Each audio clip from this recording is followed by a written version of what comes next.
Good morning, everyone. Andrew Holland from Effectus Coaching, and welcome to session 4 of my peak performance coaching program, the success principle. And today we're going to talk about the key success concept number 3, self-reliance. Before we do that, I'll just recap on what we've covered so far. So we covered we're covering the 5 key success concepts. The first one was clear the slate, and this was about knowing yourself. This was about getting down deep and dirty into you, where you are, where you're starting from, where you want to go. What is it that makes you do what you do? How you feel, how you look, how you see, how you hear things, and how that affects you. What's going on with you and where you're at.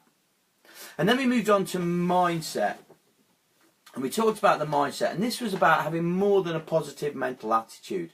This was about being able to capture the success that you have every day in your life, and notice those small successes, and rain yourself and capture all of those raindrops that come down on you of success, and be able to capture those and take those forward into the future. And surround yourself with achievers. Okay, why would you want to surround yourself with people that didn't achieve, that people that didn't want to achieve? Surround yourself with those people that want to achieve. And then that brings us on to self-reliance. What is being self-reliant?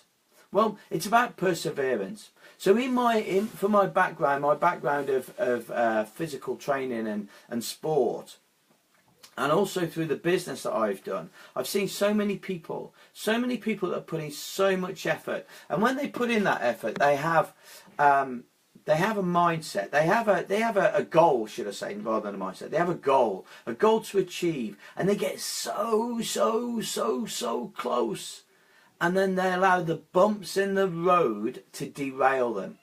Because they're not going to achieve everything that they wanted to achieve at that particular time, they allow that to be enough to totally derail their process. So persevering is ultimately important.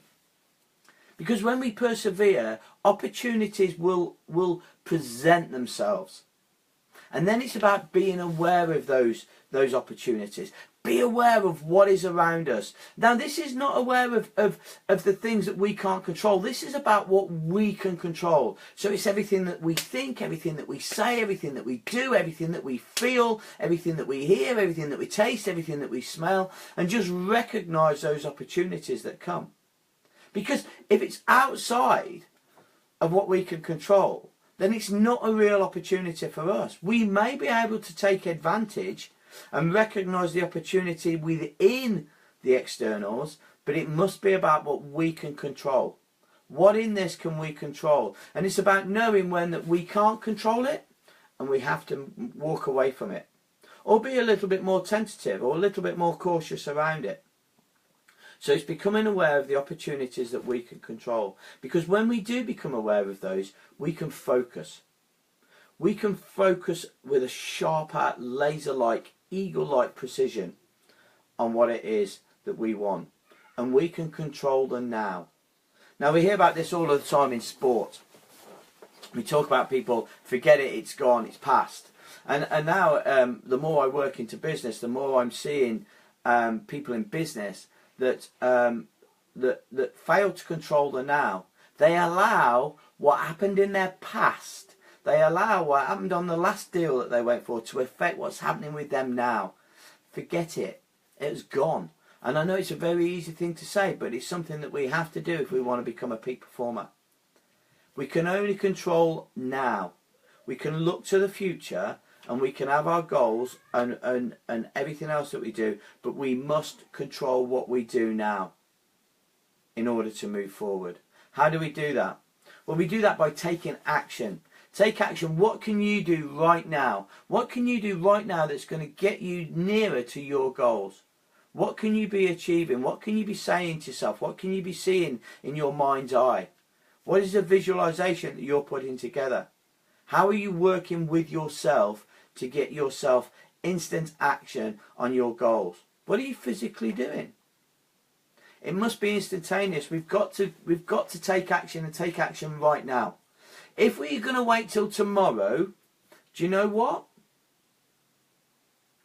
We're not a peak performer. We've got to be doing something. Now, it might be preparing it. It might be the groundwork, the hard yards that you have to do in order before you can absolutely present something to the world. But we need to do it, and we need to do it now. The actions have got to be small. They've got to be small. Why is that? If we could take a large action, a massive action, and make it happen, then that is great. But for a lot of us, that is difficult. And it's too difficult. It becomes too difficult that we stop doing it. So the actions need to be small. Small steps. Small things that we do. We chip away all of the time. Lao Tzu Tung said that the journey of 10,000 miles begins with a first step. Okay, and that is very true. Every journey begins with a first step. Okay, we've got to take the small actions towards getting the big things. And then they've got to be continuous. Because if we walk 5,000 steps, it's not going to get us there. I quite often use the analogy around people using the gym, because it's an area that I love myself. And I see people all the time. The statistic is that most people join and leave a gym within 3 months. Because they see great results early on and they get all excited by it, but then they stop doing the things that they need to do to take them forwards. Okay, and they leave after 3 months. At 3 months, they're not persevering, they're not becoming aware of their opportunities, and they're not controlling their now. Because it gets difficult at times, and controlling the now will do it. Take action, make the action now, make the action small, but be continuous. And the last one is be disciplined. My son at the moment is just gone a little bit Star Wars mad, and this morning, even before breakfast, I allowed him to watch a film. He's on holiday, and we were watching The Empire Strikes Back, and that is the classic line from Yoda. There is no try, or do not. There is no try, and this is what it's about, being disciplined. I hear people all the time say, I'll try to do that. I'll try to do that. There is no try. Be disciplined. Do it. Do it. Take action. Make it now. Make it small. And make it continuous. Discipline is the biggest thing. It's not the biggest thing. They all come together to link together. But discipline is what is going to be that's going to keep you going. This is not willpower. We're not talking willpower here, we're talking discipline. You're either disciplined or you are not. Okay? You're not disciplined some of the time and not others, because that means you're not disciplined. Be disciplined, ladies and gents. Okay, so that just about rounds up key concept, success concept number 3. So as I said, get a clear slate. Clear that slate. Do your self-analysis. Get rid of the naysayers in your life. Create the mindset and surround yourself by achievers. Remember, mindset is more than having a positive mental attitude. And be self-reliant. Persevere. Become aware of the opportunities. That is everything that you can control. Everything you think, you say, you do, you feel, you hear, you smell, you taste. They're the things that you can control. Focus and control the now, and be disciplined. Ladies and gentlemen, thank you for joining me. I hope this has been good. Please, please, please feel free to comment. Share this with people that you think might benefit from it. Share it with the world. Okay, and I will probably join you some point next week for key concept number 4. Thank you very much. Have a great day. Andrew Holland from Effectus Coaching.